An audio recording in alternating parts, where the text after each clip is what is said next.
Welcome to episode 1 of combo meals. Breakfast, lunch, dinner எதுக்கு வேணாலும் இந்த காம்பினேஷன் மீல் நீங்கள் ட்ரை பண்ணலாம். இன்றைக்கி நம்ம பண்ண போகிறது சப்பாத்தி குருமா தான்.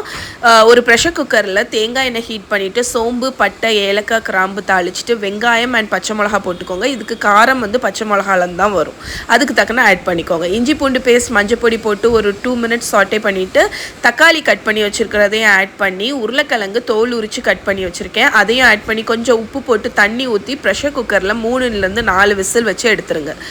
ப்ரெஷர் ரிலீஸ் ஆனதுக்கப்புறம் நான் ஃப்ரோசன் பட்டாணி தான் ஆட் பண்ணுறேன். எக்ஸ்ட்ரா கொஞ்சம் தண்ணி ஊற்றிக்கோங்க. அரப்பு ரெடி பண்ணி அதை ஆட் பண்ணிக்கோங்க. அரப்பு என்ன இன்க்ரீடியன்ட் அப்படிங்கிறது கீழே டிஸ்கிரிப்ஷனில் இருக்குது. 5 நிமிஷம் கொதிக்க விட்டீங்க அப்படின்னா உங்களோட சிம்பிளான சூப்பரான குருமா ரெடி. இப்போ சப்பாத்தி மாவு பிசைஞ்சிடலாம். தண்ணி, உப்பு, கோதுமை மாவு போட்டு ஃபஸ்ட்டு ஒரு ஃபோர்க்கை வச்சு மிக்ஸ் பண்ணுங்கள். அப்போ நம்ம கை ரொம்ப பிசு பிசுன்னு ஆகாது. அதுக்கப்புறமா நல்ல சாஃப்டான சப்பாத்தி டோ நீட் பண்ணி அரை மணிக்கும் ரெஸ்ட் பண்ண விட்டுட்டு குட்டி குட்டி பால்ஸ் எடுத்து சப்பாத்தி மாதிரி திரட்டிக்கோங்க. இதை நீங்கள் பேனில் போட்டு குக் பண்ணி ஃபுல்காவாக கூட நீங்கள் மாற்றிக்கலாம். அவ்வளோதான், நம்மளோட சப்பாத்தி குருமா ரெடி. இந்த காம்பினேஷன் மீல் நீங்கள் ஈஸியாக 45 minutesக்குள்ளாடி செஞ்சு பார்த்துடலாம். ஸோ கண்டிப்பாக இதை ட்ரை பண்ணி பாருங்கள். ட்ரை பண்ணிங்கன்னா எப்படி இருக்குன்னு சொல்லுங்கள். நெக்ஸ்ட் இன்னொரு காம்பினேஷன் மீலோடு உங்களை மீட் பண்ணுறேன். பாய்.